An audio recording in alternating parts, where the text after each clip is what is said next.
He never feared sleep. Sleep was honest. Sleep was rest. What came after sleep was the problem.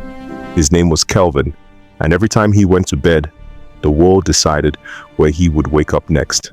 Not in his room, not in his house, never where he fell asleep. The first time, Kelvin thought it was a prank played by exhaustion. He had gone to bed on a Tuesday night, fan humming, generator coughing outside, the smell of rain pressing against the windows. When his eyes opened again, the air was cold and wet, and stone pressed against his back. He was lying inside a cemetery, not beside it, not near it. Inside, gravestones stood like crooked teeth around him, names etched deep and old.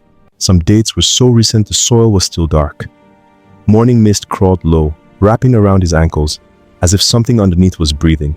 Kelvin ran. By the time he reached the road, his feet were bleeding, his chest burning, but the city was awake like nothing strange had happened. He told no one. In Africa, people knew better than to speak too early about strange things. You watched first, you listened. The second time, it was worse. He slept on his couch, lights on, television murmuring to keep the night quiet. When he woke, his body was floating. A river carried him slowly downstream. The water was brown and thick, whispering against his ears. Dead leaves brushed his face. His phone was gone. His shoes were gone. On the riverbank, trees leaned inward, watching. Somewhere far away, a drumbeat echoed, too steady to be real, too slow to be human. Kelvin fought the water until his arms screamed. He dragged himself out, coughing, shaking, and swore never to sleep again. But the body always collects its debt. When exhaustion finally crushed him, sleep came like a thief. He woke on an express road. Cars screamed past inches from his head, horns blaring, headlights slicing the darkness. He lay frozen on the asphalt, feeling the road's heat, smelling rubber and fuel. Drivers swerved, cursed, shouted. No one stopped. He survived by seconds. By then, Kelvin understood the rule. If he slept, the world chose his punishment. He tried everything. Coffee, cola nuts, prayers, charms, bought from roadside priests who avoided his eyes when he explained.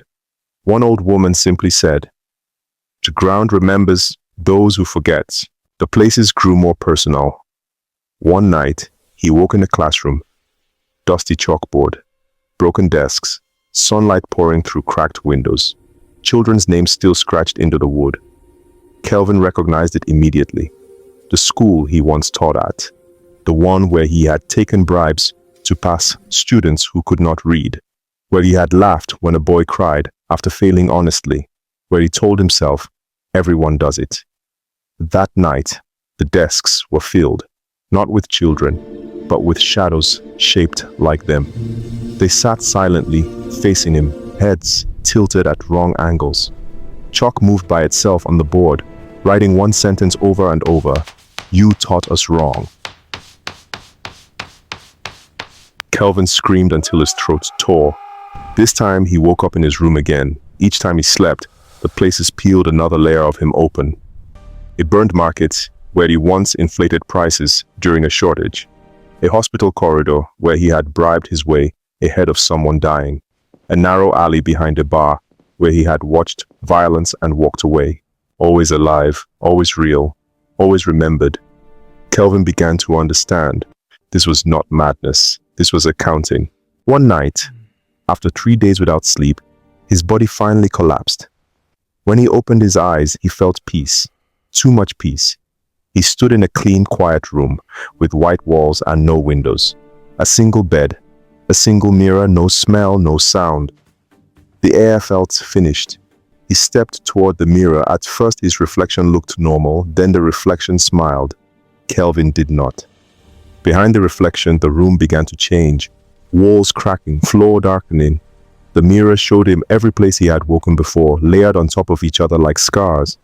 A voice spoke, not loud, not angry. "You slept through their suffering." Kelvin fell to his knees. The voice continued, "Now the world will rest while you remain awake." He begged, he promised, he prayed.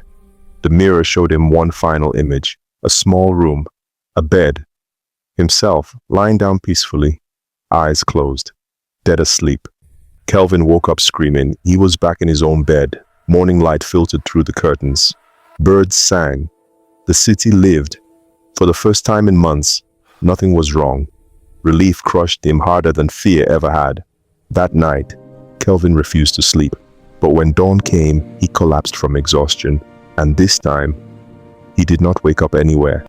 People found him days later, lying peacefully in his bed, eyes closed, untouched. The doctors said his heart simply stopped in his sleep. A gentle death. A lucky man.